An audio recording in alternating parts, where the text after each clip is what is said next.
Come with me as I attempt to flip this old 50s antique vanity into something absolutely beautiful. So as you can see here, this old vanity was definitely needing some help. It looked absolutely crusty, dusty, and musty in every single way, so how to me. And so we went in with some Dixie Belle White Lightning, which is an absolutely amazing cleaning product for anybody out there who has attempted or likes to flip furniture. Absolutely 10 out of 10 recommend. So once I was done with cleaning the whole piece down, I first took off the mirror, which was probably the hardest part to do by myself. But once I did that, I basically just disassembled every other piece of the hardware, took off all the screws or undid them or whatever, so that I could just move on. I wasn't going to film the whole right side of the uninstallment, but, you know, there's nothing like finding an old bra inside of a vanity. Anyway, moving on. Here is me filling in the vanity with some wood glue, which I didn't have a clamp for, and shortly realized that I needed to set the glue bottle on top so that it could dry. And once I was done with that, I started filling in all of the old holes with some wood filler so that I could eventually just scuff sand it down and make it so that the whole piece was smooth all the way through. This part absolutely sucked, by the way. I'm way too tall to be bending down like this just to get a good shot, and I'll probably never do it again, so enjoy while you can. Anyway, here is the old hardware. As you can see, it's super, super dirty, and so I took a little break and I went inside. Here's my dog Otto. He is a paid actor, actually. I had to give him money so that he would be in the clip, but I put some vinegar and water into a pot and then put all those in there to soak for about 15 minutes. After I was done, set my drink down, got all those pieces out, and they looked absolutely amazing. As you can see, Otto really loved the new hardware look as well.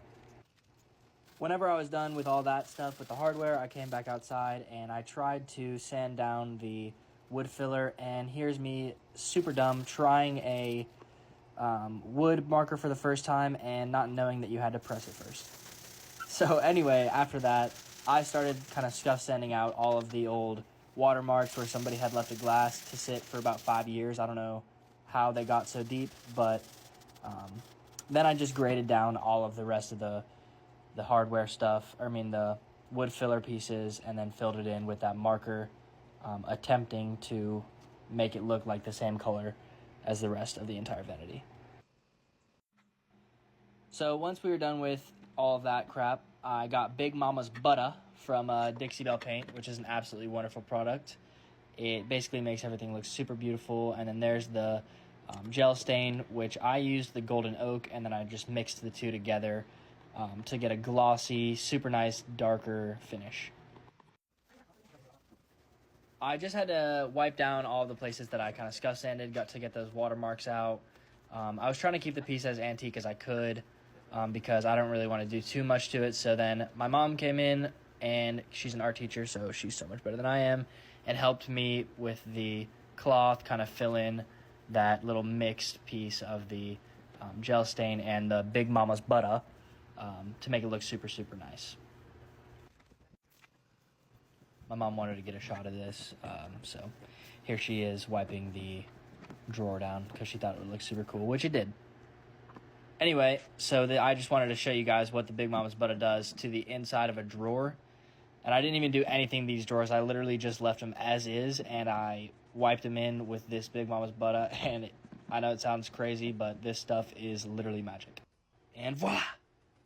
Just like that, we have the finished product. In my opinion, it looks super amazing, nice and glossy, a darker color. It still looks antique, and I'm super excited. So this was such a fun product, and I will put in some pictures from before and some pictures from the after. So here's the before pictures. I was super excited to get it started, but I knew that it was probably going to be pretty hard, which it ended up not being. And you might be wondering why I didn't film a lot of me putting it back together, and it's because I wanted it to be a big reveal, which I don't know if it worked. But here is the after, and I think it looks absolutely beautiful. So thank you guys so much for tuning into my first little voiceover video. I appreciate you guys for watching, and follow.